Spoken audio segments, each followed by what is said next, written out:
Parade commander ACP Z Vijay Kumar గారు పరేడ్ని సమీక్షించవలసిందిగా అతిథుల్ని కోరడం జరిగింది.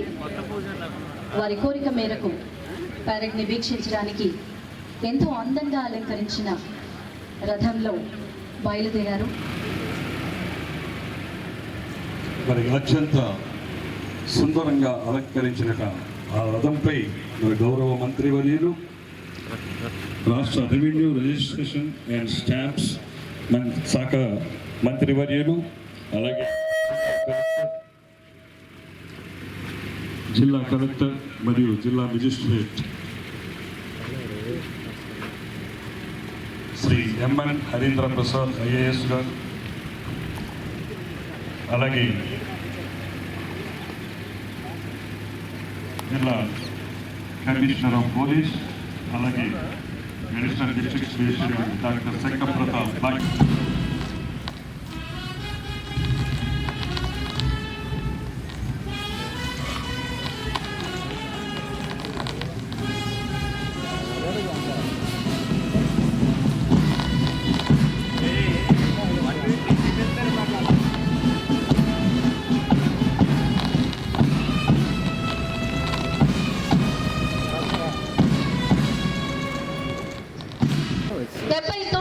స్వాతంత్ర దినోత్సవ వేడుకలకు హాజరైన ఈనాటి కార్యక్రమ ముఖ్య అతిథి శ్రీ అనగాని సత్యప్రసాద్ గారికి సాదర స్వాగతం తెలియజేస్తున్నాము. అలాగే ఎంఎన్ హరీందర్ ప్రసాద్ గారు ఐఏఎస్ కలెక్టర్, వారికి కూడా సాదర స్వాగతం తెలియజేస్తున్నాము. సల్మాన్ ఖాన్ రాష్ట్రీయ సల్యూట్ అలాగే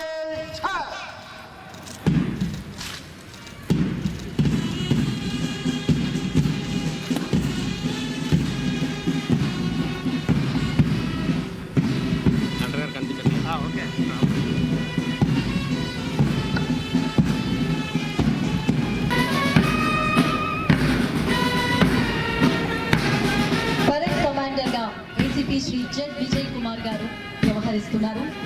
సెకండ్ ఇన్ కమాండర్ గా ఆర్ఎస్ఎల్కు విచ్చేసిన పోలీస్ భారత్ గ్రౌండ్ లో ప్రభుత్వ యంత్రాంగం ఆధ్వర్యంలో నిర్వహిస్తున్న ఈ వేడుకలకు విచ్చేసిన ప్రతి ఒక్కరికి ధన్యవాదాలు తెలియజేసుకుంటూ, అందరికీ స్వాతంత్ర దినోత్సవ శుభాకాంక్షలు తెలియజేసుకుంటూ వారంతా అతిథులంతా కూడా వేదిక వద్దకి రాబోతున్నారు.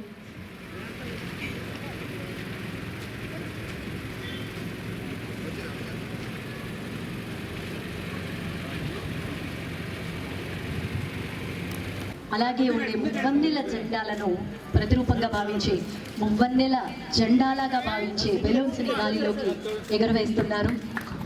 స్వేచ్ఛ, సమానత్వం, శోభ్రతత్వం గుర్తుగా మరి మువ్వన్నెల కలర్స్లో ఉన్నటువంటి బెలూన్స్ ని నింగిలోకి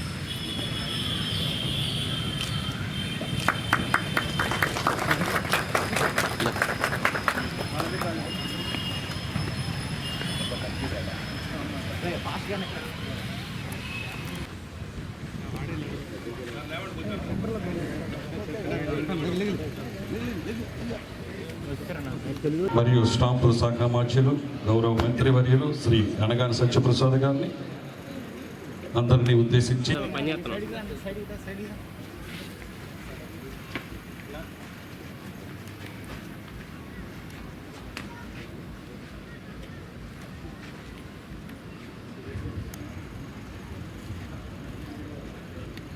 మా వెహికల్ సైడ్ వెళ్ళిపోతానండి మేము. శ్రీమాన్ సల్మాన్ ఖాన్ సమర యోధులు, కవులకు, రచయితలకు, సామాజిక కార్యకర్తలకు నెలవైన విశాఖ వేదికగా మనం ఈరోజు 79వ స్వాతంత్ర దినోత్సవ వేడుకలు జరుపుకుంటున్నాం. ఈ సంబరాలను అనగా సత్యప్రసాద్ అనే నేను రెవెన్యూ రిజిస్ట్రేషన్ మరియు స్టాంప్ శాఖ మంత్రిగా విశాఖలో మీతో జరుపుకోవడానికి అవకాశం ఇచ్చిన గౌరవనీయులు రాష్ట్ర ముఖ్యమంత్రి వర్యులు శ్రీ నారా చంద్రబాబు నాయుడు గారికి కృతజ్ఞతలు తెలియజేసుకుంటా ఉన్నాను. ఈ అఖండ భారతదేశపు నలుమూలల వాడవాడల వీధి వీధి అలాగే బ్యాండ్ కెప్టెన్ శ్రీనివాస్ గారి సారథ్యంలో అత్యంత మనోహరంగా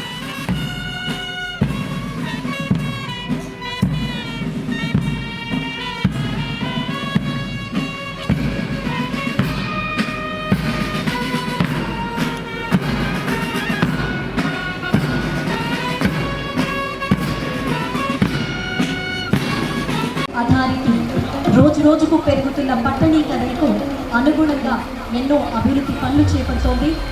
విశాఖపట్నం నగరంలో పెరిగిన చలనశీలతను మెరుగుపరచడానికి అన్ని ప్రాంతాల్లో రోడ్లను, మాస్టర్ ప్లాన్ రోడ్లను మనం చప్పట్లతో అభినందనలు తెలియజేద్దాం. ఎందుకంటే ఆ సంఘటన కోసం తయారు చేయడానికి వారు ఎంతో కష్టపడతారు కాబట్టి దీన్ని చూశారు కదా ఎంత చక్కగా తీర్చిదిద్దారో.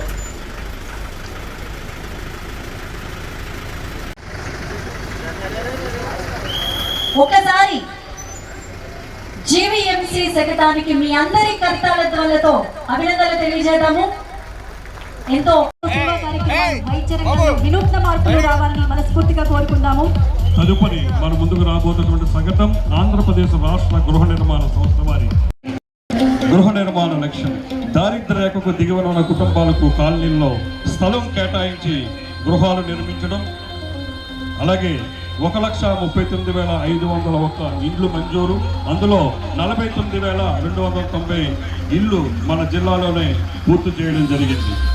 అలాగే ప్రతి ఇంటికి 1.80 లక్షల 2,500 కోట్ల మంజూరు, అదనంగా SHGలో 35,000 రూపాయల పావలా 3% వడ్డీతో కూడా మంజూరు చేయడం జరిగింది. వారి సంఘటన కూడా ఎంతో అద్భుతంగా మరి అలంకరించడం జరిగింది. మరి ముందుకు వస్తుంది చక్కగా గౌరవ మంత్రివర్యులు. మనకి జీవించడానికి ఖచ్చితంగా మిగతా అన్ని ఎలా ఉన్నా వైద్యం అనేది, ఆరోగ్యం అనేది చాలా ముఖ్యం. ఆరోగ్యాన్ని హెల్త్ ముందంజలో నిలపడానికి సంబంధించి 108 అంబులెన్స్ ద్వారా జనవరి 2025 నుంచి ఇప్పటి వరకు అత్యవసర సేవలు అందించారు, ట్రైనింగ్ చేయడం జరుగుతోంది. అలాగే టీబీ లక్షణాలు ఉన్నాయి అన్న టీబీ కేసులు త్వరగా గుర్తించడానికి, మరణాలు కొత్త కేసులు తగ్గించేందుకు టీబీ ముక్త్ భారత్ అభియాన్ కూడా చేపడుతోంది. గ్రామీణ ప్రాంత ప్రజలకు మెరుగైన వైద్య సేవల కోసం జరిపే మొబైల్ మెడికల్ యూనిట్ ద్వారా అవగాహన కల్పించడం జరుగుతుంది. జిల్లాలో 341 స్కానింగ్ కేంద్రాలు ఉన్నాయి.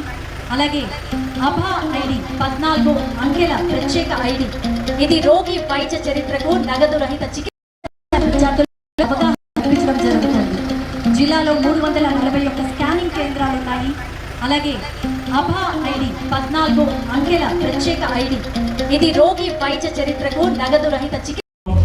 వారి సంకల్పం ముందుకు రాబోతుంది. గర్భంలో శిశులింగం తెలుసుకోవడానికి పరీక్షలు చేయడం నేరం. ఆడ శిశువును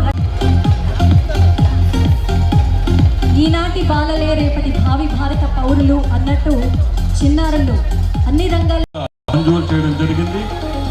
మరి వారందరికీ కూడా మనం చప్పట్లతో అభినందనలు తెలియచేద్దాం. చక్కగా వారు దేశభక్తి భావాన్ని ప్రతిబింబించే విధంగా, చక్కగా జాతీయ జనాన్ని కల్పించే విధంగా వారు వస్త్రధారణతో కూడా మనం ముందుకు వస్తున్నారు. మరి వారి సంఘటన కూడా ఎంతో అద్భుతంగా అంగరంగ వైభవంగా తీర్చిదిద్దారు. 3 కస్తూర్బా గాంధీ బాలికా విద్యాలయాల్లో ఇంటర్మీడియట్ లో 720 మంది బాలికలు చదువుతున్నారు. మీ అందరి చప్పట్లు వారికి థ్యాంక్స్ తెలియజేయాల్సిందిగా కోరుతున్నాము. విశాఖపట్నం ముఖ్యమైన పర్యాటక గమ్యస్థానాల్లో ఒకటి కాబట్టి కైలాసగిరి సమగ్ర అభివృద్ధిని చేపడుతున్నదానికి అనుసంధానం చేపడుతోంది. విశాఖపట్నం నగరంలో భూగర్భ జలాలను పెంపొందించడానికి చెరువులు, నీటి వనరులను పునరుద్ధరణకు కూడా చేపడుతోంది. క్రీడా రంగానికి ప్రాముఖ్యత ఇస్తూ రిషికొండలో ప్రత్యేకమైన జల క్రీడా సౌకర్యాన్ని కూడా అందించాలని VMRDA చేపడుతోంది కొత్త ప్రణాళికలు. పౌరుల గృహ అవసరాలు దృష్టిలో ఉంచుకొని ముఖ్యమైన ప్రదేశాల్లో ఎత్తైన సరసమైన గృహాలను చేపట్టాలని VMRDA ప్రతిపాదించడం జరుగుతోంది. దానికి సంబంధించిన శకటం మన ముందుకు వస్తోంది.